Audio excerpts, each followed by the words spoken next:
If you sew or make clothes, you already know that it takes a lot of time.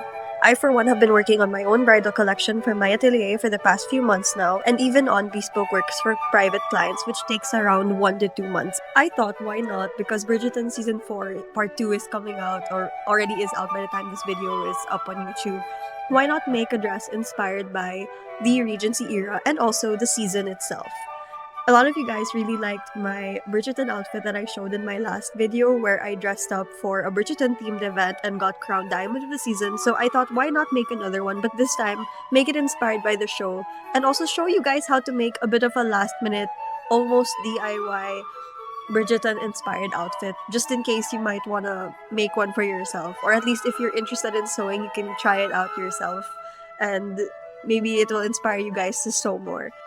Before we do any actual sewing, we of course have to come up with a design first, and because this is a sort of a last minute DIY style kind of outfit, I am going for a very classic Regency silhouette with an empire waist and everything, but I am going to be draping the garment instead of doing a pattern for the skirt. So I'm going to be doing it in a sort of Penelope season 3 cinch kind of way, which is not Regency accurate, but it doesn't matter because we're going for effect rather than accuracy when it comes to last minute projects. I'm also going to be adding a little bit of an applique, whatever applique I can find. I think I have one in mind already, and if I can find it, I'm going to use it. And because this design is specifically inspired by this season's leading lady, Sophie Beck, I am going to be making a lady in silver inspired dress. And I'm going to be using a silver velvet fabric, which I bought from my supplier. I bought around 4 yards, as you will see later. I know velvet is technically a difficult fabric to work with, but fabrics like velvet are both very ethereal and magical looking, and also provide an easy way to wear the dress, especially if it's slinky like this one's going to be. Before we start with the rest of the tutorial, I must warn you that this is not going to be a typical sewing instruction video. I know I'm a fashion designer by degree and profession, but this is more for like the DIY girls who want to get into sewing. So step one of making any dress really is to have a basic bodice block. And I know a lot of you guys are not sewers or not trained in fashion construction. So what I recommend is just buying a basic pattern on Etsy or Shopee or wherever you shop for your arts and crafts projects. This is specifically because we can't necessarily just DIY everything because we want it to fit properly or as properly as possible considering this is last minute. And I want to teach you guys about the importance of a basic bodice block because it's like sewing 101.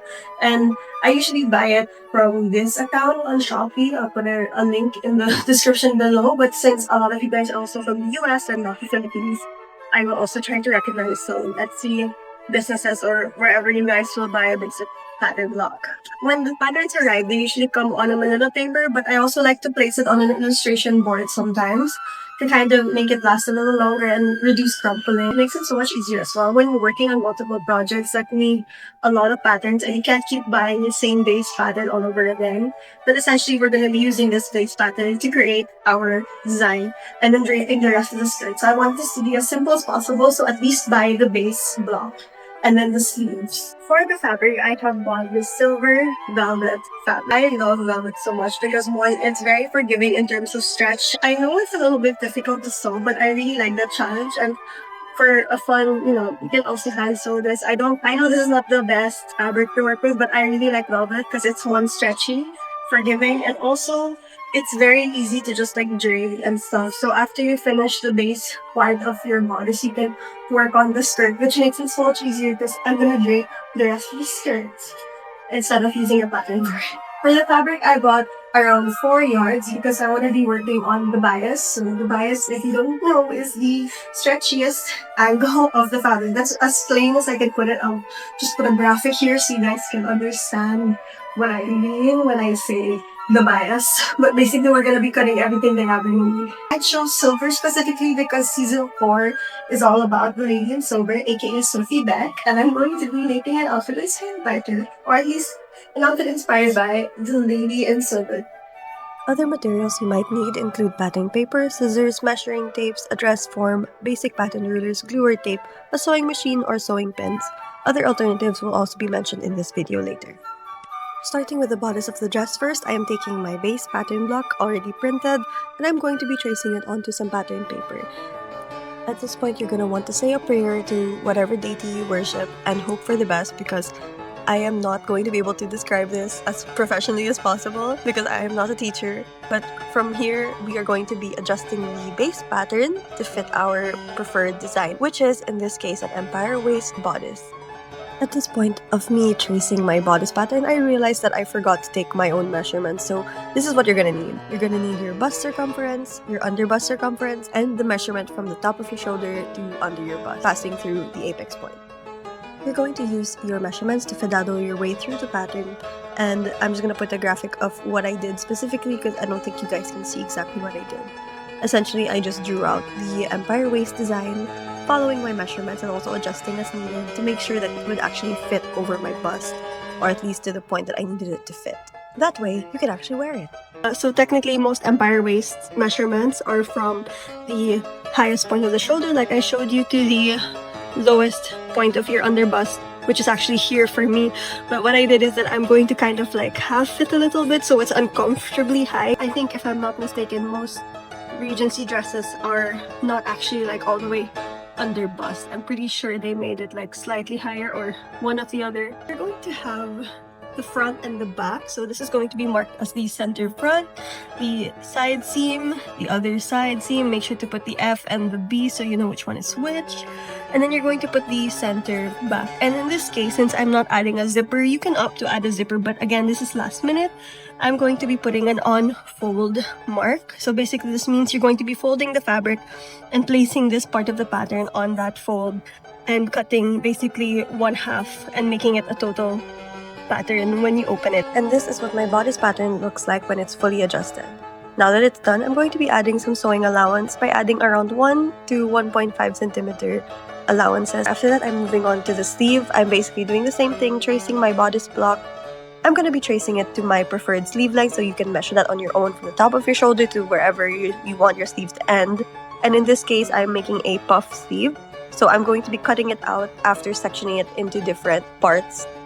After tracing, I am sectioning the sleeve block into different parts so that I can cut it out as is and kind of accordion it outwards and turn it into a puff sleeve.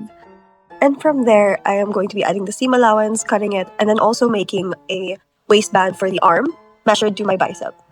Now that all my pattern pieces are ready, you can now watch me struggle to fold this velvet on a table so that I can get all the pieces cut out. But essentially, you're going to fold it in half following the grain line as seen in this image. And you're going to be cutting out all the pieces on fold, meaning you're going to want to place the end of the piece where you mark the unfold mark onto the edge so that you can get a basically mirrored end on the other side when you cut it out. Here's a pro tip for you guys if you've never sewn before or if you're still getting used to sewing. I highly recommend cutting your pattern on a flat surface as much as possible, and also using scissors flat against the floor, because the more you lift your scissors off the ground, the more you might move the fabric around and cause miscuts. So I recommend just cutting on the ground so that everything stays stable.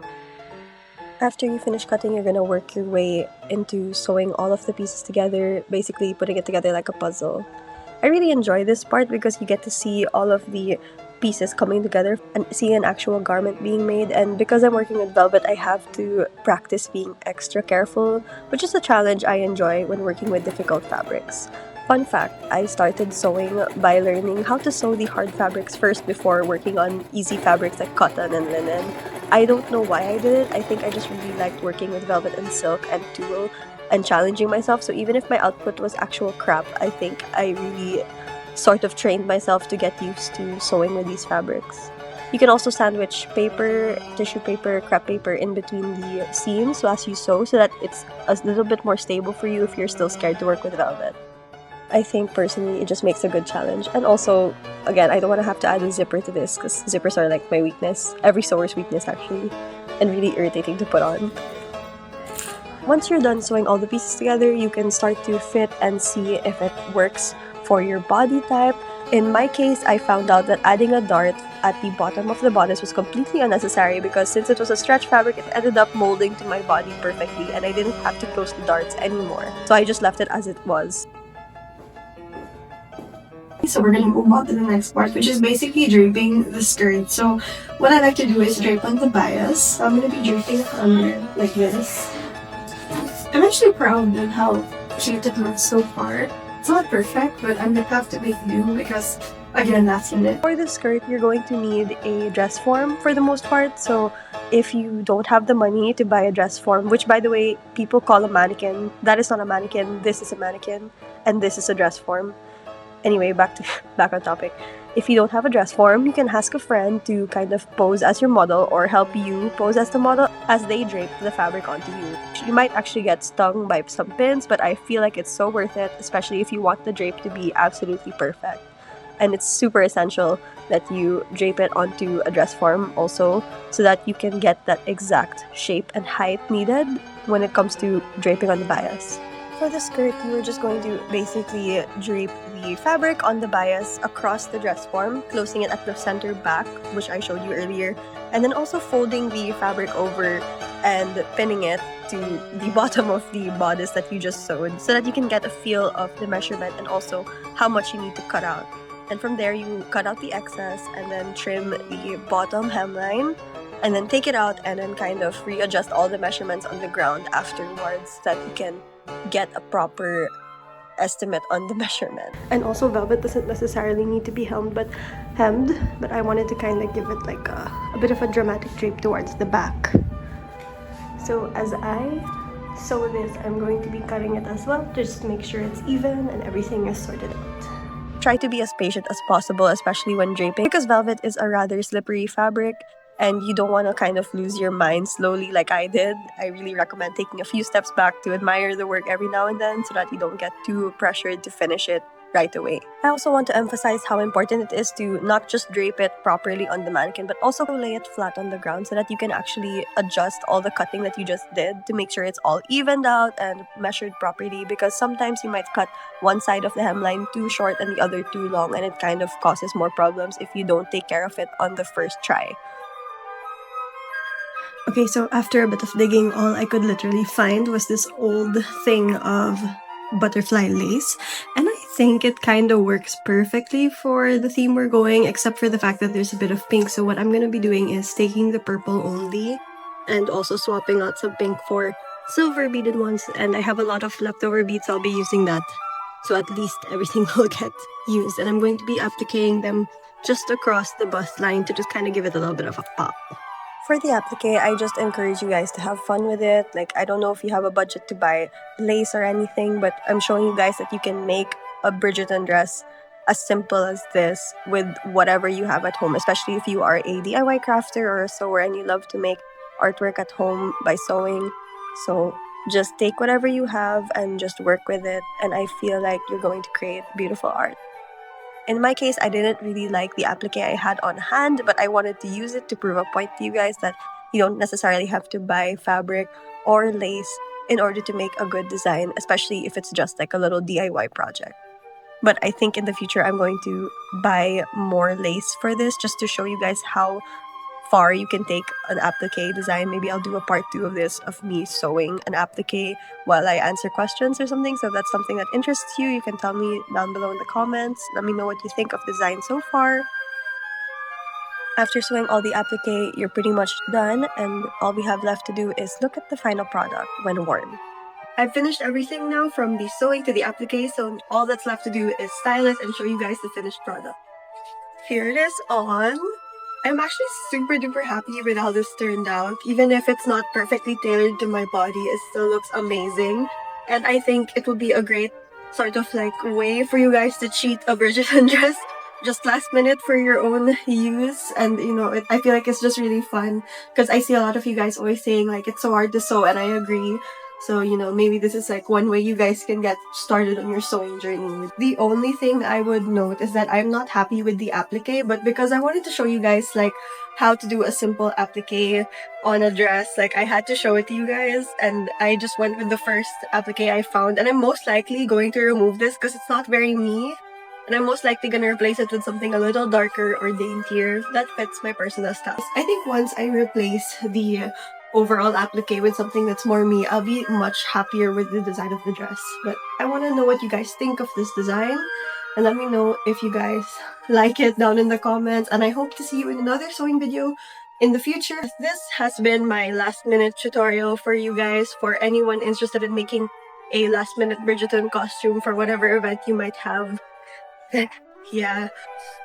I'll see you guys in the next one. Bye.